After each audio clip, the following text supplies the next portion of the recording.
Hello and welcome to another episode of Deep Dive with the Rhode Island Coalition for Israel, or RICI for short. We are a grassroots nonprofit made of Christians and Jews who are working to combat Jew hatred or antisemitism, educate about Israel, and promote our shared Judeo-Christian or Western values.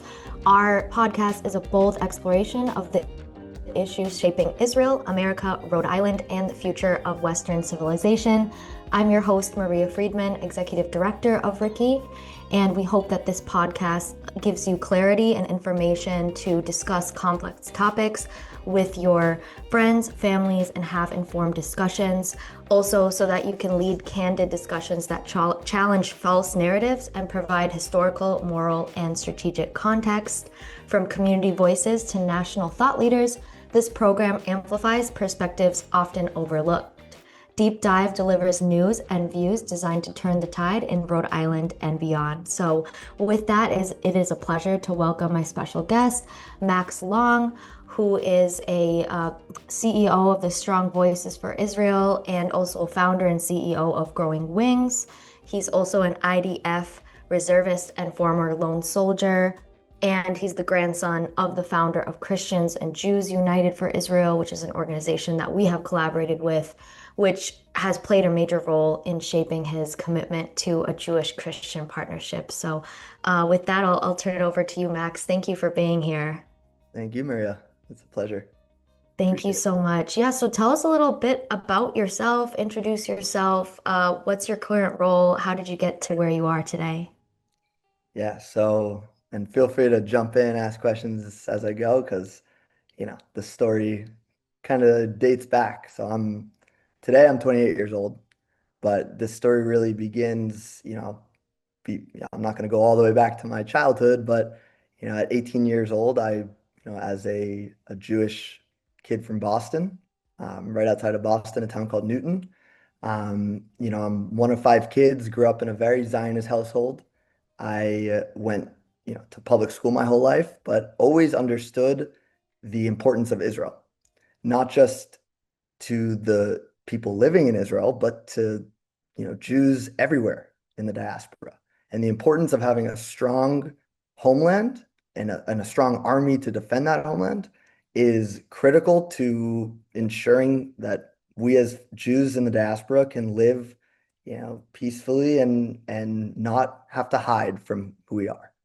And so obviously I had my grandmother May Long, who was absolutely the leading force, I would say, in my family with regards to Israel and being vocal and standing with Israel in a very vocal way. She was never afraid. From the moment she started the organization, Christians and Jews United for Israel, it was 2006, right at the time that Hamas had come into power in Gaza. And it was so, this is it's a long time ago at this point, but she knew from day one the world needs to know what they exist, the basis of their existence. She would print it out a Hamas charter, translate it to English, and she would walk around with that in her pocketbook everywhere she went. She would pull it out at any opportunity that she had to show everybody what they stand for. The existence of Hamas is to seek the destruction of the state of Israel. And, so growing up, I had that influence. I had this incredible, role model to really lead the way. And as a kid, I would run around with my cousins at all the parades and go to the protests, and it was fun. It was, I didn't understand in full what the importance of what she was doing was. And then fast forward, it was 2014, so I was a junior in high school. At that point, I was at Newton North High School, so a public school. And I will never forget one day showing up to school and seeing a big group of protesters outside of our high school. And it was actually my grandmother kind of in the lead there. What she had organized was a protest against the Muslim Brotherhood's influence in the history textbooks. And that was in 2014, and so we weren't even close to where we are now, where everyone's talking about that influence, but she was really ahead of the curve. And as any kid, you don't always do what you're told. And so for me to be told my whole life, support Israel, you have to stand with Israel always. I needed to understand why. I needed to see it firsthand to know what it is that I'm standing behind, what it is that I'm constantly defending. And so come end of high school, 2015, I decided I want to not go to college like everyone else. I wanted to go to Israel. I wanted to, pursue this journey of enlisting in the IDF, seeing firsthand what it is that Israel stands for, what it is that that you do, be boots on the ground. I wanted to see it firsthand, to really develop my perspective. So obviously that comes with a lot of challenges. It's a foreign country, foreign culture, foreign language. So definitely had the learning curve of learning Hebrew, really getting myself ready for, what ended up being a 3-year journey, as a lone soldier. And for those that don't know, I just always like to mention that a lone soldier, and I'll talk about lone soldiers a lot throughout the podcast, I'm sure. But a lone soldier is actually a term coined by the IDF. So it's a special status given to some, certain soldiers in the IDF because there is a mandatory draft in Israel. So every 18-year-old Israeli leaves high school and they go to the army, um, for the most part. But there is a movement and a population of soldiers in the IDF that are called lone soldiers, meaning they do not have family in Israel to support them. That could be someone like myself coming from Boston and not having immediate family in Israel. Or it could be an Israeli that is just, could be an orphan, could have, be grown up in a broken home and they don't have the family support, which is critical because of, kind of the style in which the IDF works, where you're not deployed for months at a time. You actually go home on, every so often. And for a Israeli, they get to go home to the comfort of their family. But a lone soldier like myself, I go home on the weekends. I have to figure out where I'm going to get food from. I have to go do my own, grocery shopping, my laundry. It's up to you to figure it out. And so as a lone soldier, I got to experience a lot of those struggles. And I saw it firsthand during my active service, which was from 2015 to 2018. And to juggle the challenges of just life at the same time, to be going back and forth to, at that time I was serving on the Gaza border in 2017. And this is long before October 7th. But what we were dealing with during that deployment, as a unit that deals with, our specialty is terror tunnels. So during our active service from 2015 to 2018, I was deployed with my team along the Gaza border to locate and destroy cross-border terror tunnels that came from Gaza and extended into Israel under the border, oftentimes miles into Israel. They would really encroach right along the border, the bordering communities in Israel, which ultimately what we saw on October 7th those were the communities that were massacred. And so imagine, you're going from, it was around a year of this deployment, and it was challenging to say the least. It was challenging to be doing these missions and then having to go coordinate, how am I going to get home in time to go grocery shop for the weekend, or else I'm not going to have any food over the weekend.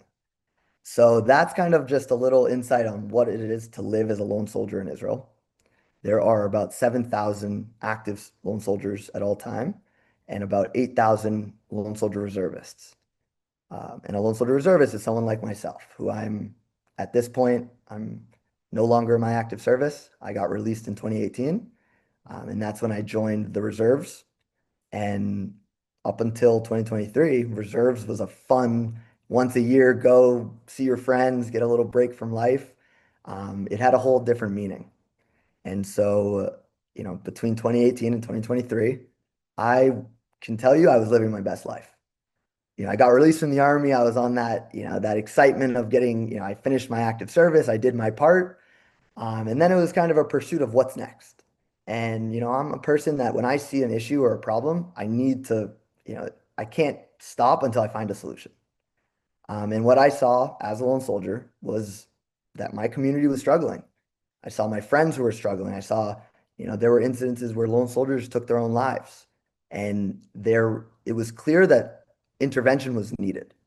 And so right as I got released from the Army in 2018, I immediately started growing wings with the goal of identifying the biggest pain points for lone soldiers and finding the adequate solutions to address that. And so that was what I was doing. I was living an incredible life, just helping my community and ensuring that these incredible individuals who are giving up the comfort of their lives, from all across the world to come to Israel to volunteer, to put their lives at risk for a much bigger cause. And it's up to us to ensure that they have the basic needs to succeed. The basic needs, it's you can't survive, you can't excel in life if you don't have food security or know that you have a roof over your head no matter what, and a community that'll support you. And so that's what I was doing until 2023, which obviously October 7th, I was in Israel. I had actually planned to come to the States. I want to get into Sorry. October 7th, but first I just want to pause and highlight that it takes a really special kind of person to leave the comfort of their life, their family, like you were saying, living in Boston, to go and enlist in the IDF, the Israeli Defense Force. Like that is very commendable. And I wish that there was more American Jews or just Jews in the diaspora in general worldwide that felt so strongly about Zionism and protecting Israel to do that. I just first want to commend you on that because that is not easy. And I can tell you are a very proud Zionist for doing that. And thank you for your service. Thank you. Appreciate that. So yes, so tell us like where you were, what happened with October 7th. Yeah, so like everyone, October 7th caught me by surprise. So I was in Tel Aviv. I woke up to the sound of sirens, and it was different. I knew it was different. At that point I'd been living in Israel for almost close to 9 years. So I had been through the different conflicts. And I knew that this was different. The moment I felt my building shake from the impact of a rocket that was just about a half a mile away. I knew that this was not the typical, which is already crazy to say, the typical back and forth of firing rockets. That doesn't, that's the reality. And that day, it was clear that we were living something different. So immediately got my phone, went down to a bomb shelter, and just started to try to understand what was going on. Talking to my team, waiting for the call up. It wasn't clear, are we getting called up? Where are we supposed to go?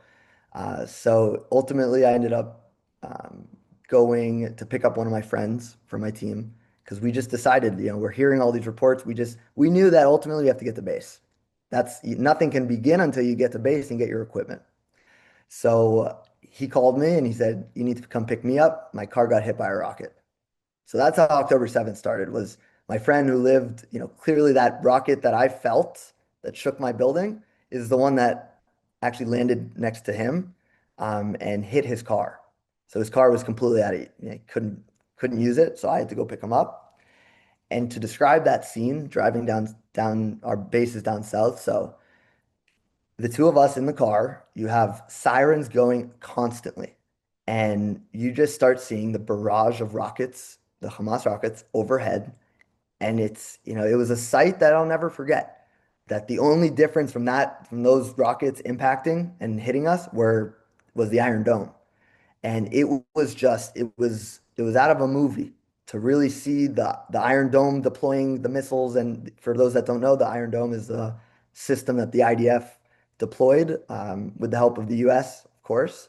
And it is a missile defense system which basically shoots rockets to chase down and knock down Hamas rockets or rockets from Hezbollah and Lebanon. So it's really an intricate system that follows the rocket and hits it at a point where it can reduce the shrapnel, where the shrapnel will actually land to make sure that the shrapnel doesn't land in civilian populations. So it's a very incredible, it is the difference from life and death. And we saw that day driving down south, where if we didn't have that, who knows how much worse this would have been. So when we did get to the base, it was chaos. I mean, no one really knew what was going on.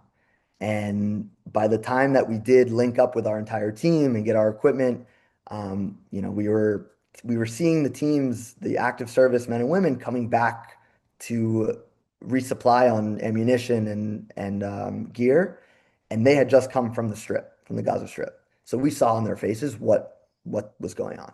And we started hearing these reports, and um, we knew that it was bad, but we didn't know the scale. So it was really October 8th, like early in the morning, that we started to get our first missions. And as I said, we're a unit that, while our specialty is tunnels, we are part of the combat engineering brigade. So we deal with explosives. And so essentially, our unit was deployed from October 7th until the entire border community was taken back by Israel, and we were able to, fully go through the entire affected area and ensure that no terrorists, no weapons, munitions, explosives were left behind. And so that was what our unit did. Besides, the supporting the active servicemen and women who are in and out rescuing civilians, and we're seeing and hearing that it was just the atrocities. And you start to get an understanding of the level, the extent, and there's a lot of guilt as well. There's a lot of guilt that we just didn't know what was happening. And obviously, everyone would have wanted to do more, but that's just, that's the natural guilt that I think every soldier is dealing with. And so those first few days were really hard. It was also, I was really disconnected from my family, but when I did get my phone and did start talking to them again, I started to hear what was going on back in the US. From October 8th, the explosion on our college campuses and in our streets of all of this anti-Israel rhetoric coming after we were the ones attacked. It made no sense. While it did make a ton of sense and not surprising at all looking back, I was just I was shocked. I was shocked that for 9 years I hadn't lived in the U.S., that the U.S. that I left was not the same. That's the feeling I had. How could people, hold up flags and stand up and advocate for the terrorist organization that just committed the worst atrocity since the Holocaust? Right. It's absolutely atrocious and shocking. I know here in Rhode Island, just to zoom in for a second on what you just said, we saw protests erupt also at Brown University. There was encampments, other colleges and universities in our area. And it's amazing how well organized and well funded they were. Like literally the next day, October 8th. That's why we did some movie screenings of the movie October 8th, which covers this. And it's just absolutely atrocious how they're glorifying Hamas fighters. In fact, there was some student organizations at Brown universities that were having vigils for our martyrs, for fallen Hamas terrorists. So Yeah. it's absolutely backwards and so absurd, the response that we saw from uh, liberal college students and really liberal left and also mainstream media as a whole. And so I can't imagine you having just lived through and witnessed a sliver of that horror on October 7th, um, hearing what's going on back at home. You must have been very disappointed. Beyond disappointed. It was more, and I said in the beginning, I'm a person of action. When I see a problem, it's like, what can I do? That's the only thing, because I can't sit and let these things go, especially after experiencing and seeing the things firsthand that people are saying didn't happen. It would drive anyone crazy. So I said to myself, this is an information war more than anything. And so what I did was, after that first week when things started to calm down and we really started to go into training mode, because we didn't enter Gaza until the end of October. So we had that period of time in between to train, get organized, get coordinated. And I left base one of those days. I drove to the store, bought GoPros for every single person on my team. Because I said that when we enter Gaza, especially our team, when we are the ones dealing with the terror tunnels, we need to document everything, or else no one who will believe us. And so it became a mission of really, prepping the groundwork for what's going to come after, the day after the war, because we didn't know when it would end. We didn't know, it could be a couple months, it could be years, it could be who knows. And so all I knew that there will be a day after, and that day after is when we need to get really strong on, presenting the facts, the evidence, taking the documentation that we just put our lives at risk to get, and ensure that everyone is seeing that. And it goes hand in hand with being boots on the ground. When you talk about Gaza, when we entered for the first time, our unit's job in reality is to ensure the safe passage for the infantry soldiers. Because the infantry soldiers are they're the ones going from door to door, house to house. And whenever they see a tunnel or a potential booby trap, which is like, an explode like a IED, which is an improvised explosive device, meant to ambush them, they would see something and they would call us to come in and neutralize it. So we had a huge responsibility. Um, and in those first months of the war were really hard. Because we also were just coming off of October 7th, learning about our friends who had been killed or taken hostage. I had a good friend that was killed on October 7th. He was the sound engineer at the Nova Festival. His name was Matan Lior. His family adopted me when I came to Israel, and he was killed saving other people. And so and I had another friend, Alon Shimri's Lulu, who was with me during my active service, and he was kidnapped into Gaza. So, we're all coming off of these personal losses as well, but we have to stay focused. And it was about within the first couple of months, we were in an area in northern Gaza, and we were given a mission to that in the vicinity that we were in, that there were the bodies of Israeli hostages that were inside of a tunnel that they were basically hid there by their captors. And ultimately, our mission was to recover their bodies and to locate them and recover them and bring them back to Israel to be buried, to give closure to their families. And so during that mission, it was, imagine all hands on deck. Everyone there, it is the highest level, the most important of any mission that we had in Gaza, because we had two main jobs in Gaza. Our missions were destroy Hamas and recover and bring home every single Israeli hostage, dead or alive. And so we got this mission. We were one of the first teams to receive one of these missions. And we started, building out the search areas, the perimeters, going through tunnel network to tunnel network, and it's dangerous. Every tunnel, we look at it as it is a bomb because they know that is their number one asset. So they booby trap them. They do not want us to have easy access to their tunnels. So we would go from tunnel to tunnel, trying to find the bodies of these Israeli hostages. And one of the tunnels that we got called to was ultimately we showed up. It was six of us. We went to go do the debrief. It was in the courtyard of a mosque. And as we approached it, the tunnel blew up. And of the six of us, I'm one of the only ones that wasn't injured in this first explosion. Two soldiers were killed in this mission, in that explosion. And then it was chaos. Of the six of us that were there ended up being an ambush with another explosion that went off. And it was to bring you into kind of the emotional state of mind, where we've been in the field at this point for weeks, months at a time. We've been given this mission of the highest importance.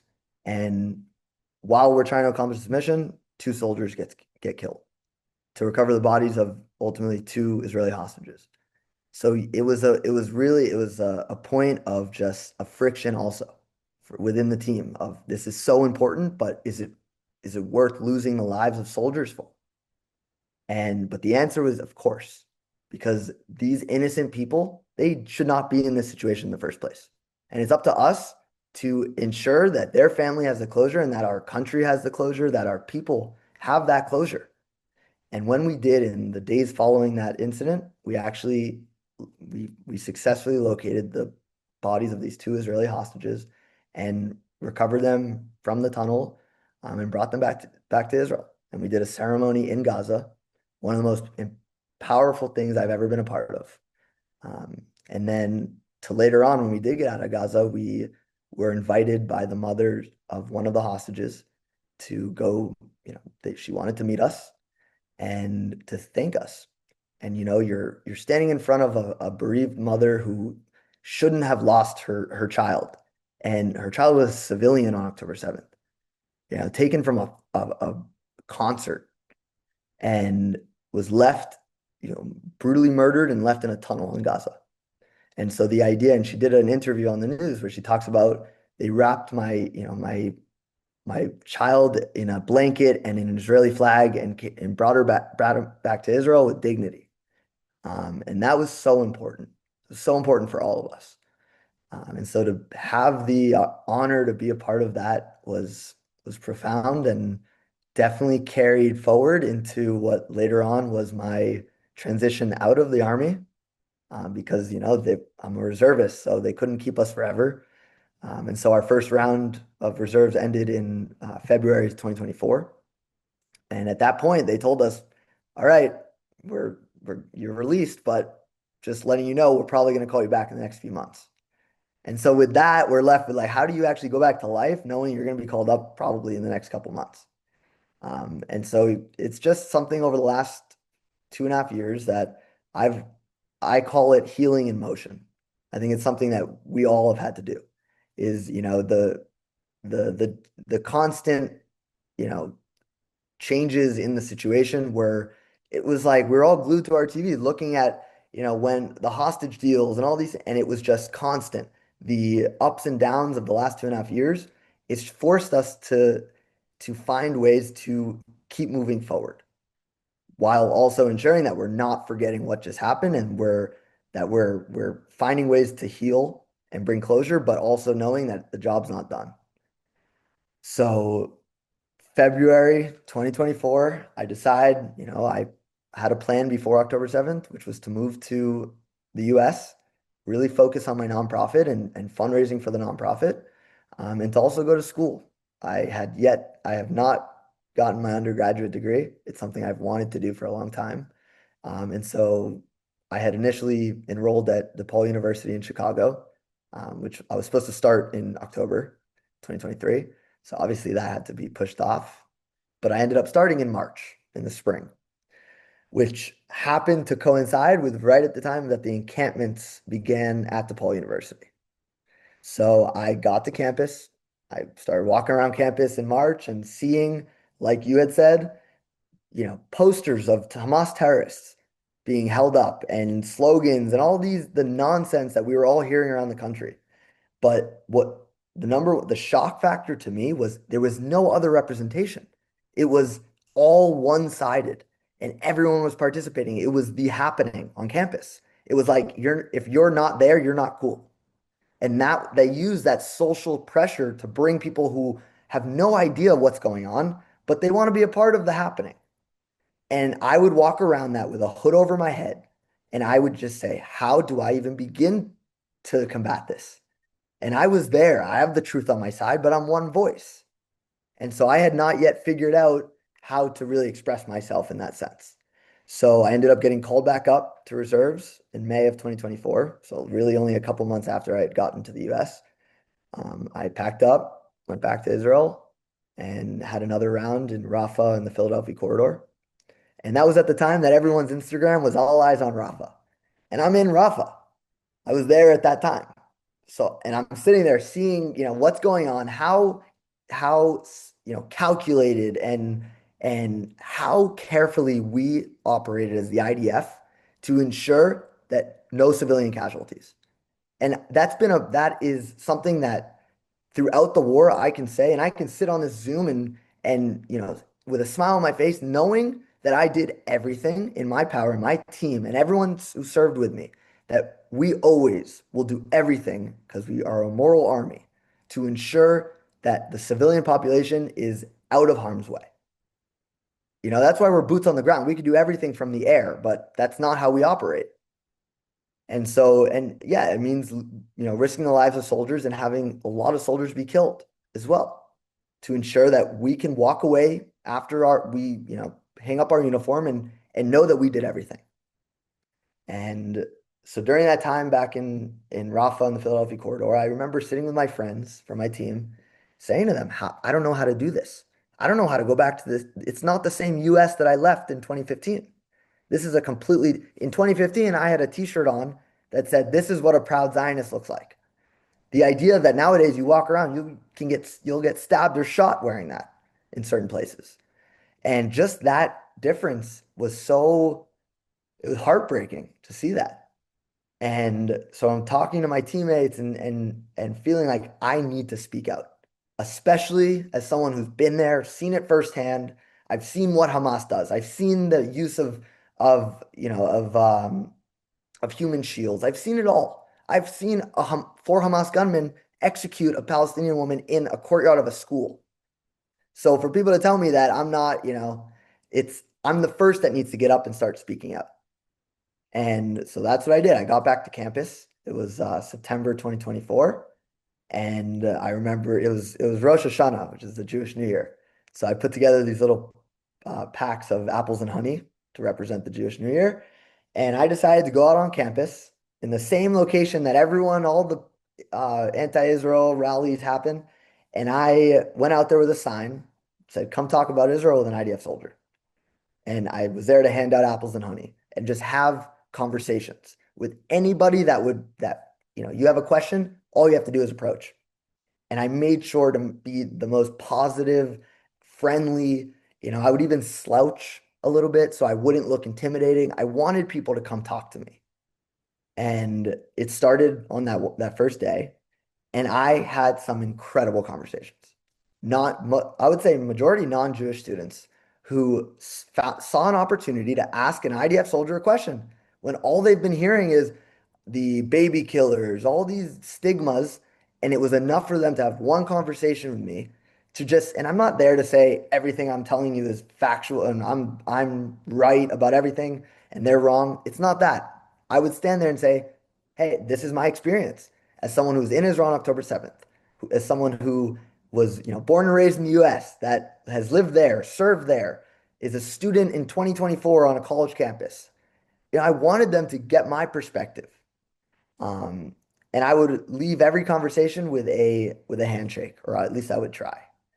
And so I would do that. And every week I would go back, same day, 3 hours a week. I would stand in that same spot and do this because there was no opportunity. The administration wasn't trying to encourage, or if anything, they're trying to discourage it.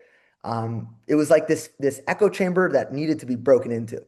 And, I had to expose some of these students to what we're dealing with. When I would show them videos of me standing in a UN school in Gaza and then showing the entrance of a terror tunnel, these these students, passerbyers, they were shocked. And it's not like that information isn't out there. But when you're standing in front of someone and that same person, which is me, is in that video that they're watching, it's kind of hard to argue that. And so I would have these students, some would come up to me every week. They would bring me an article and say, "Hey, what do you think about this?" And it was real dialogue. And then November 6th, 2024, so just about 5 weeks in, I was in the same spot, middle of the day, and this guy approaches me wearing a ski mask. I understood something was off, middle of the day, why is he wearing a ski mask? It wasn't that cold. And my goal was to have conversation. So I stood there, I kept my distance. I wanted to understand his motives, his goals, and he started asking me questions. So I would answer, and we had conversations for about 5 minutes. He even shook my hand.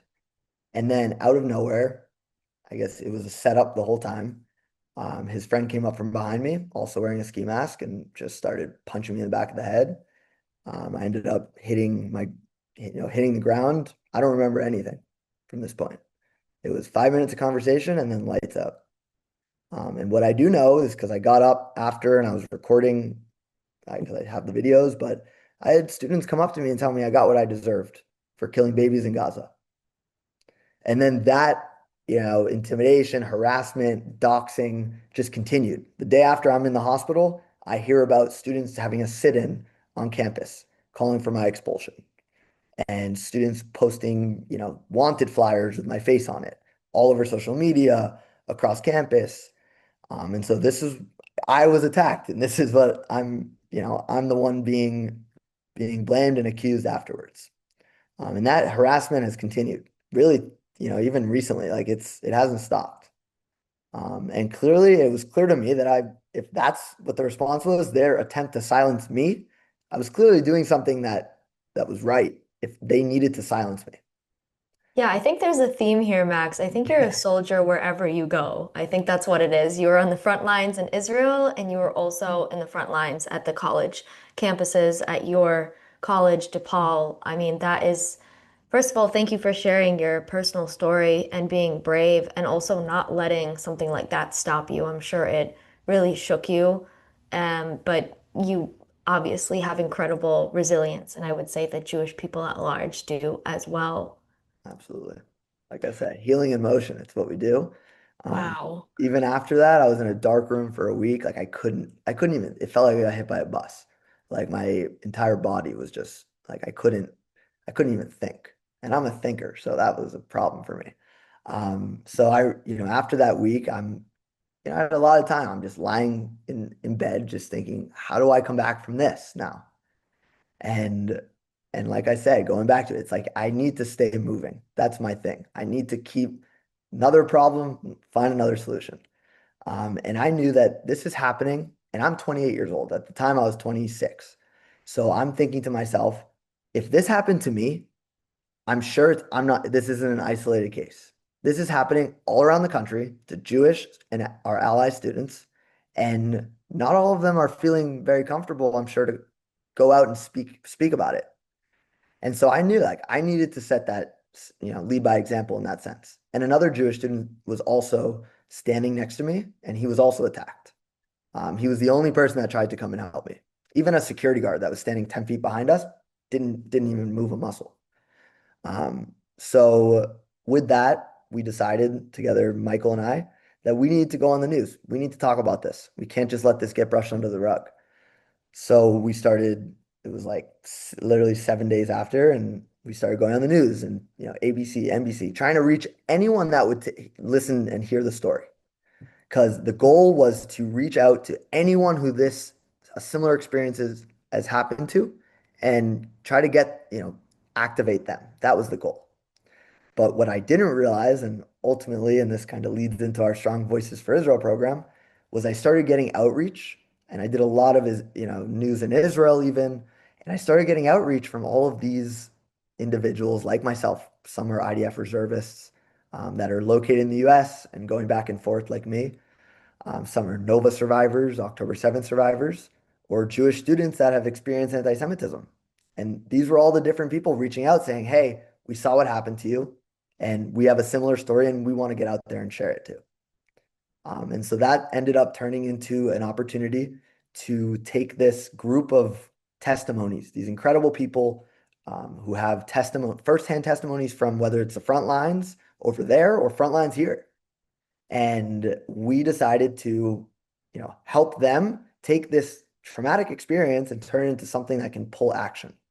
So I teamed up with my two co-founders, Noy Leib and Liz Becker. And Liz is a communications coach. So she started to sit with each speaker. She would go through their story with them and say, what would you want an audience to take away from this? And together they would build a story arc. And then from there, we would basically send them out to communities all around the US to share their experiences and their testimonies with the goal of humanizing Jewish and Israeli voices and Jewish and Israeli experiences, and to really activate our allies. So we focus on non-Jewish communities, going off of what my grandmother started and her legacy. It's comfortable for me. For a lot of people I know, they haven't found that comfort, leaving the Jewish community. But I find a lot of comfort in going into these Christian congregations, and I'm a proud Jew, and I am the first to say that. But I think it's critical that we're in these congregations to share our experiences. And and that's what I've been trying to do. And that's what we've been trying to do as Strong Voices for Israel, is to really drive not just the prayers. We need their prayers 100%, but we also need their voices. And we need their help to amplify our voices, because we're not enough. Jews make up 2.4, even less than the population in the US, and we are not loud enough. So we need our allies. Exactly. You hit the nail on the head. I also say the same thing when Ricky goes into work with different churches throughout the state.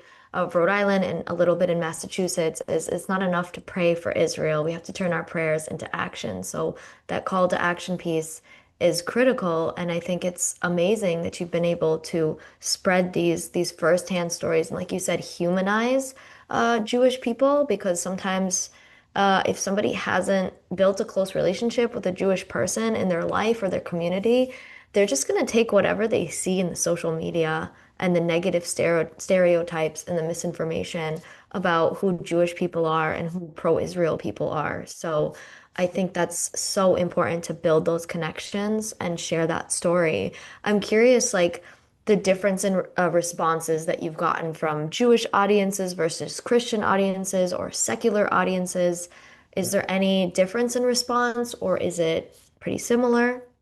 Yeah, so I would say, in the early days that I got back, I would go into the Jewish community a lot and share my experiences. And I felt like there was this sense of, like not desperation, but it was like over capacity. Like they had heard so many of these, firsthand accounts, and it was like people were becoming numb to it. That's what I kind of felt, where the Jews in the diaspora kind of had to build these defense mechanisms to continue life.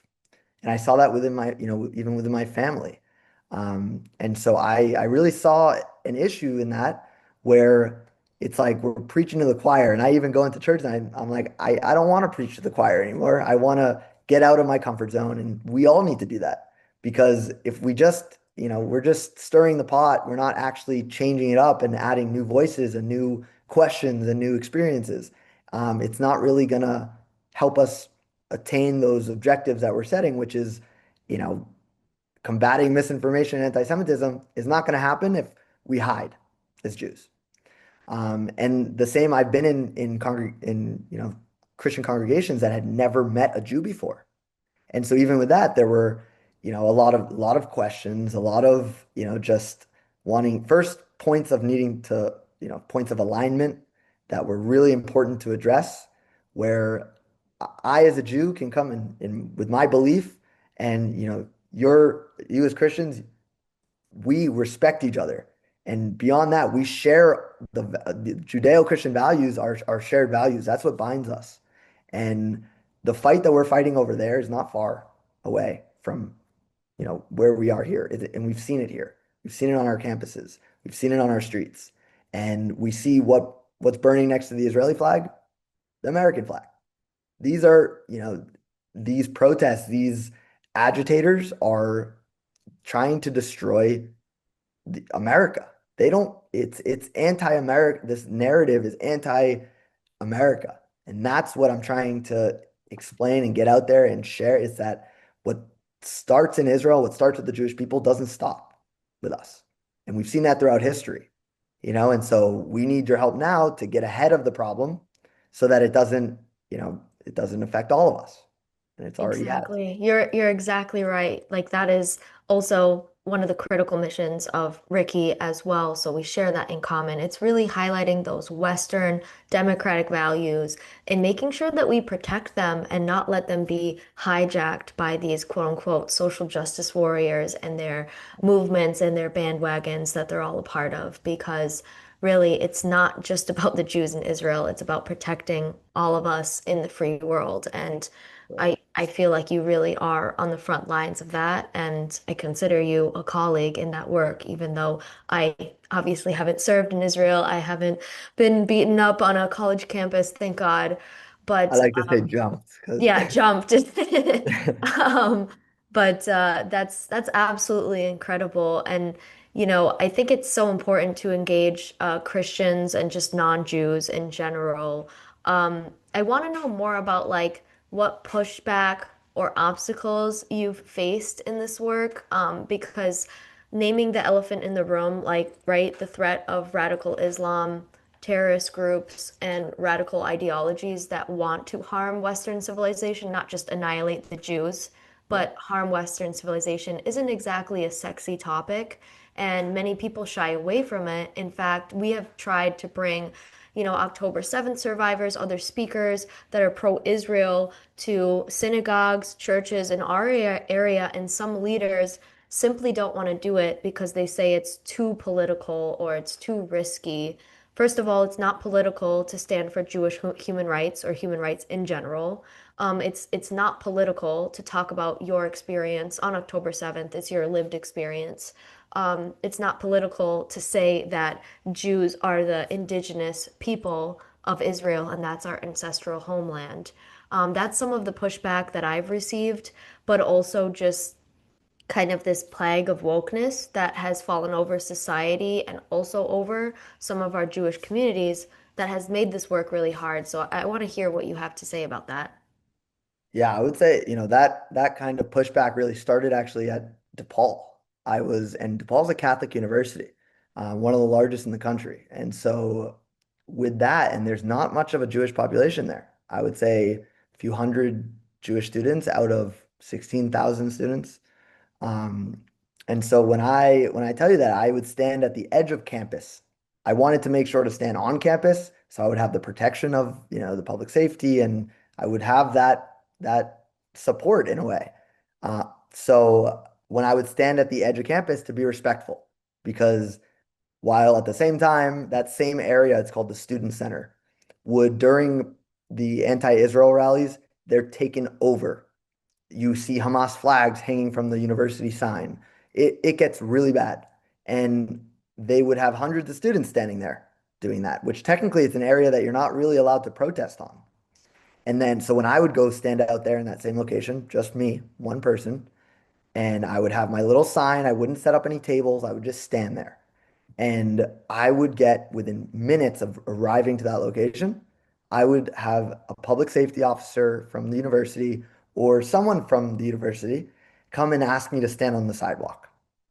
And over time, I started to understand why they wanted me to stand on the sidewalk. Because the one time I listened and went onto the sidewalk, I got surrounded by a group of students who were just hurling accusations and, name calling. It got very aggressive. And the public safety didn't have to do anything because I was standing on the sidewalk. And so I knew moving forward, I'm staying on this campus. I am a student. I show my student ID. I have full right to stand there and explain to anyone who wants to come up to me what it is that I've lived through. And every week I would get this pushback from the university. And I would ask them, I'm like, are you hearing any of these conversations?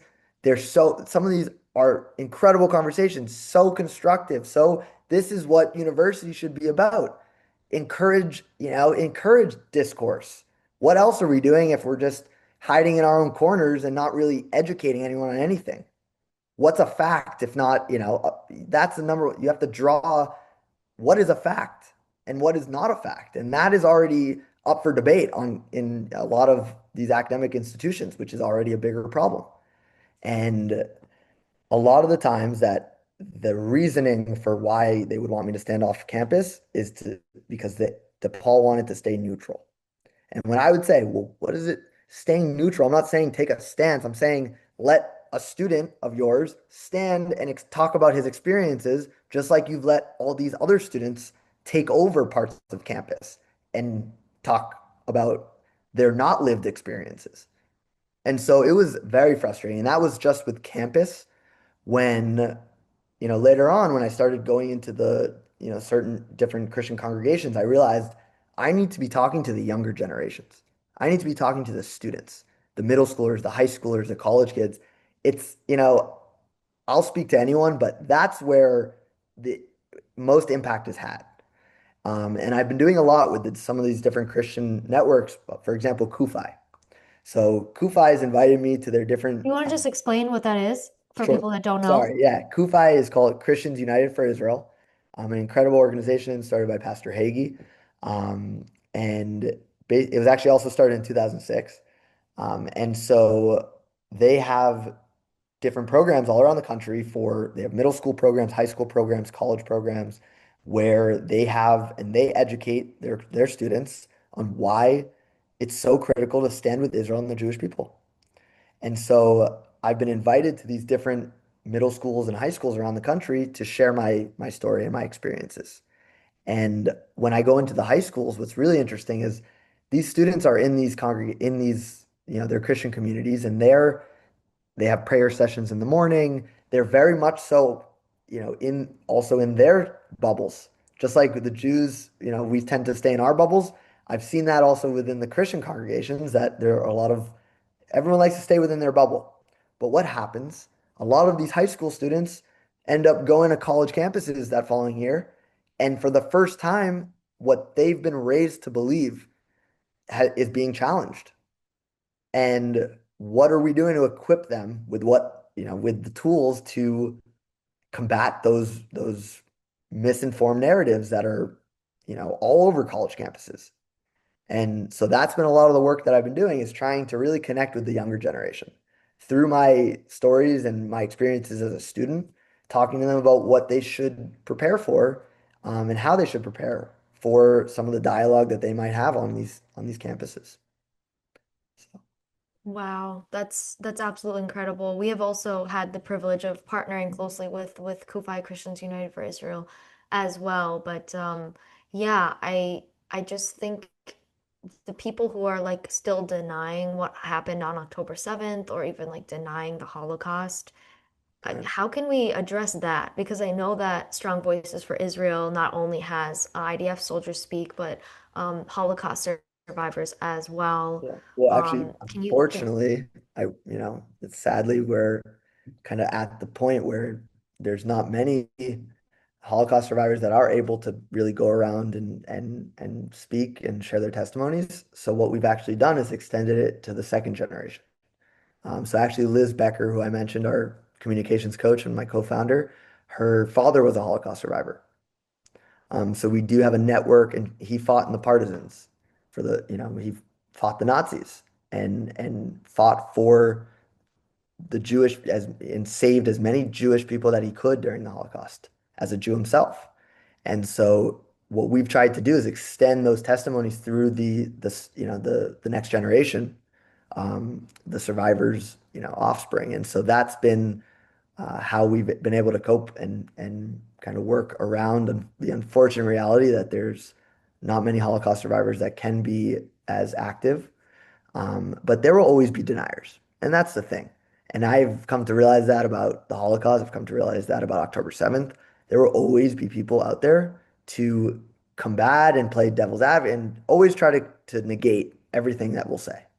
And that's why, I've heard a lot of speakers that break it up into the 10%, and the 80%. And what I mean by that is you have the 10% on one side that is the most pro-Israel. At that point, you're just preaching to the choir. If you're over there, they get it. Then you have another 10% on the other side of the scale, which they are the anti-Zionists, I call them. They are anti-Semites. They do not believe that we as the Jewish people have the right to self-determine in our homeland. And they many times advocate for the attacking of Jews and death of Israeli soldiers. But then you have this 90% or this 80% in the middle. This is the curious, I would call these the curiosity factor, or just the misinformed, or the bandwagon people who kind of shift with the majorities. And so that's what I've experienced, is through that 80% is where you can have the most impact. And that's who I try to reach. So I'll give you a quick example of what that looks like. On campus, I would stand there and get surrounded by that 10% that hates us. No matter what I say, they're always going to hate me. And they would say vocally that they would like to see nothing more than me and my family dead. And why would I still put my hand out to shake theirs? And why would I stand there and let them say these things and hurl these accusations? It's because the 80%, they're all the students standing around not saying anything. They're just watching to see, is this IDF soldier going to fit the stigma? Is he going to explode and get it, and get aggressive? And so by being the peaceful person there in that situation, I'm showing that 80% that thought all IDF soldiers are these, animal baby killers. For all of a sudden, they're seeing this IDF soldier who's being accused and yelled at and sworn at, and yet I'm standing there just, defending my peace and standing there waiting for a question and always trying to put my hand out first, because that's what we need to lead by example. and that's it. So Incredible. You're doing amazing work. We covered so much today. I'm so glad that you also shared your some of your story, but I just wanted to end on again, like how we can I don't know. I wish it wasn't like us versus them, but it kind of feels like that right now in our own Jewish community. But like, how can we address some of our fellow Jewish leaders who are leading some big institutions, some small institutions across America in the diaspora who are anti-Zionist or who are opposing our efforts to take action, be a voice for truth? What, how do we deal with that? I think, and it sounds kind of cliche, but I've seen it through my work and how I've been able to bridge a lot of these major gaps, and they're major gaps, is through someone has to lead first. Someone has to take that initial step and really extend their hand out first and be the voice of reason and to sometimes give up certain things to be able to bring together and ensure more collaboration and more because what I've seen and experienced is the difference of messaging. You have within the Jewish world, you have some messages that are, geared towards one narrative, another that's advocating for something completely different. And that's confusing. You go into some of these Christian congregations or non-Jewish communities and they don't know what to do because we within the Jewish community can't even, we can't get out of our own way. And so my whole thing is it's like we have to lead by example. It's going to come from, out the ones on the ground, the boots on the ground at the end of the day carry the facts. And I saw it after my attack too. Everyone wanted to jump on board and say they're helping me after the attack, when in reality it was like I felt like I was really alone. And it was my Right. community around me that of the people that are activists that are out there. Those are the ones who really were there for me. And so that'll always be the reality. They'll always be the ones living in the ivory towers and their heads in the cloud, and they just don't know what's going on the ground. But Yeah, yes. Either that they don't know or they're too afraid to talk about it. That's also yeah, been like my experience yeah, too. With some of the bigger organizations, ADL, Jewish federations, these big, like we call them legacy or establishment Jewish organizations, they don't want to call out the elephant in the room, which again is radical Islam, right? We can't get around that topic. So that's why you're saying you're speaking in synagogues and churches for people that it might not be obvious to some of our viewers, but you're not speaking at mosques, I don't think, right? I haven't had Um, the opportunity. but you would welcome the opportunity, right? I would And I even said it about one of my attackers. Of the two attackers, one has been arrested. He's been on, and he was in jail without bail. And I even said in my victim impact statement, what are we doing if not trying to, my goal there to have was to have a conversation with have them. dialogue, And exactly. I'm still open for that because And we we won't get have to anywhere if be. we don't. I agree. I agree. And that's the thing. I feel that Jews in general, our people have always been open to the dialogue. We're always going to keep trying, even if we get closed doors in our faces. Same thing with Ricky. I would welcome the opportunity to work with any Muslim individual or Muslim groups throughout Rhode Island. I haven't seen any of them come forward to, like show solidarity with what's going on with Yeah. October 7th, other than a couple handful of friends that I have who are Muslim, who are also connected to the Jewish community. Other than those couple anomalies, I haven't seen um, any folks locally really get involved, but I would welcome the opportunity. But I want to thank you for sharing your story. Your Yeah. work is incredible. Where can people follow or get involved with Growing Wings? Where can they find you? Yeah. So we're on, we have a website, we have Instagram. Our Instagram's at Grow Wings Foundation. Our website's growwings, GROWINGS.org. And Strong Voices is, our handle is at Strong Voices for Israel, and our website's strongvoicesforisrael.org. That's amazing. Well, I really support your work. I hope that we can work together in the future. Absolutely. I'm trying to work to get somebody from Strong Voices for Israel here to Rhode Island to speak to an audience. Like I said, sometimes there's some pushback or obstacles, but I will keep trying because I truly believe these stories are important. They're also the stories of my people. You know, as a fellow Jewish person, I really really deeply care and am invested in the work that you do. So thank you for doing it and fighting the fight. You again, you haven't stopped fighting. You're still a soldier. And I also wish you well in your healing journey. Like you said, healing in motion. I can see that you're doing that. And we're also here to support you, even though we're all the way in Rhode Island. We are cheering you on. So thank you again so much, Max. Thank you, Maria. Really appreciate it. Thank you so much. It was an absolute pleasure having you.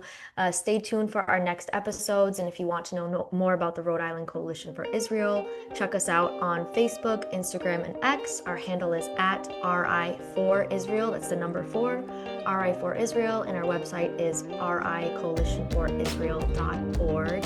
Thank you again, Max. Over and out until the next time.